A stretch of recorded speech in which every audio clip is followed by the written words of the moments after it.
El general Alexander Donovan rehúsa la orden del general Lucas de ejecutar a los acusados. Esto es un asesinato a sangre fría. No obedeceré sus órdenes. Y si usted ejecuta a esos hombres, lo haré responsable ante la ley de los hombres. Lo prometo por Dios. La intervención de Donovan salvó a los líderes de la iglesia que habían sido sentenciados por un tribunal ilegal. Pero aunque aún vivos, sus días de cautiverio apenas comenzaban.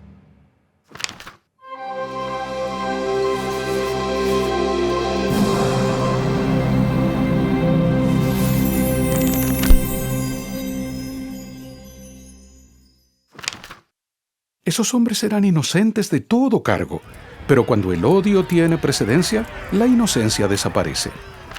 El día antes de dada la orden de ejecución, el traicionero coronel Hinkle instigó a José, Sidney, Lyman, Parley y George Robinson a reunirse con el general Lucas para concretar la paz.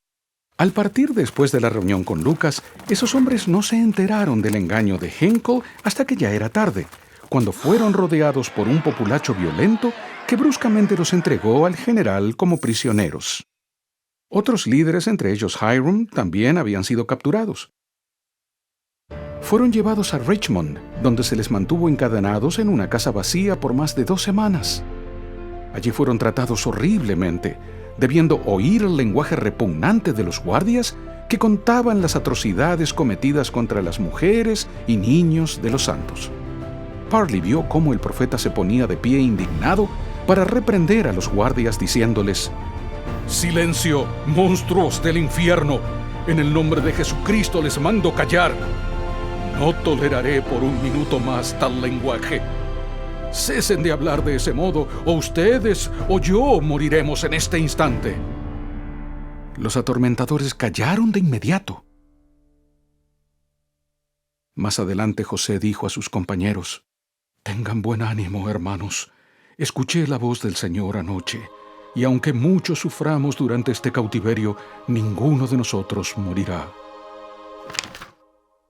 En noviembre se llevó a cabo un juicio de 13 días con muchos testigos falsos, y cuando alguien defendía a los prisioneros, se le encarcelaba o echaba del estado. El abogado defensor sugirió que no llamaran más testigos, ya que no ayudaba a las víctimas y afectaba a los testigos mismos. Al terminar el juicio, el 1 de diciembre, muchos hombres fueron dejados en libertad, pero se les mandó salir del estado y nunca regresar. Mientras a Parley Pratt y a otros se les retuvo en la cárcel de Richmond por 7 meses, José, Hiram, Sidney Rigdon, Lyman White, Caleb Baldwin y Alexander McRae fueron transferidos a la cárcel de Liberty. Vaya nombre irónico.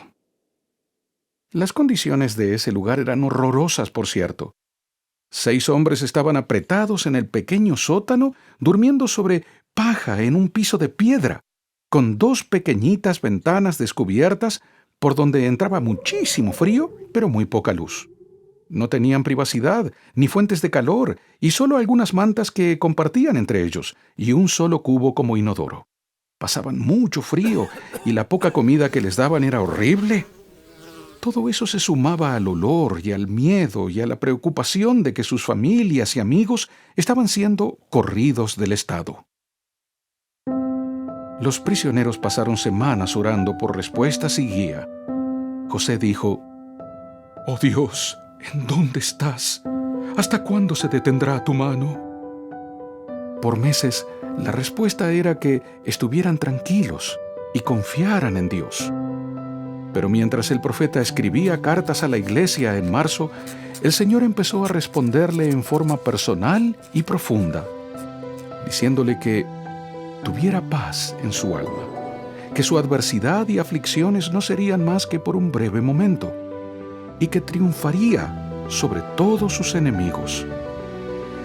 Que si debía pasar tribulaciones, si se encontraba en peligro entre hermanos falsos, si se le acusaba falsamente, si le atacaran sus enemigos, si lo apartaran del lado de sus padres, si por la fuerza lo llevaran a la cárcel y sus enemigos lo rodearan como lobos, si las puertas del infierno se abrieran para tragarle, él debería entender que todas esas cosas le servirían de experiencia y serían para su bien. El Señor le dijo que Él mismo había descendido debajo de todo eso, y le preguntó si se consideraba mayor que Él.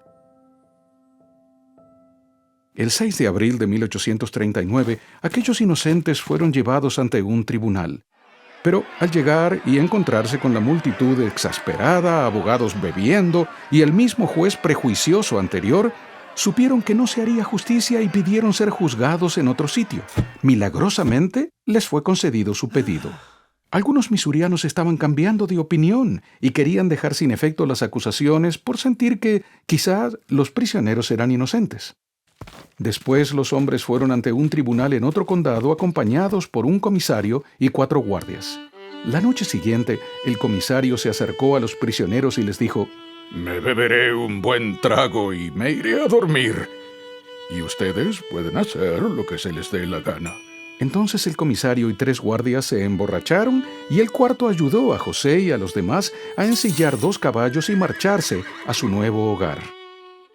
El 22 de abril de 1839, finalmente se reunieron con sus familias en Illinois. En el próximo episodio hablaremos de los tiempos de paz de los santos en Nauvoo. Ya era hora. Es mucho lo que se requiere para producir estos videos, así que para que sigan siendo gratis para todos, considere donar. El enlace está en la descripción de abajo. Este episodio contiene mucha información, así que quizá querrá verlo más de una vez. Si piensa que este video le ayudó en su camino hacia la verdad y el discipulado cristiano, por favor, suscríbase y compártalo con otras personas. Más importante aún, estudie las Escrituras por usted mismo.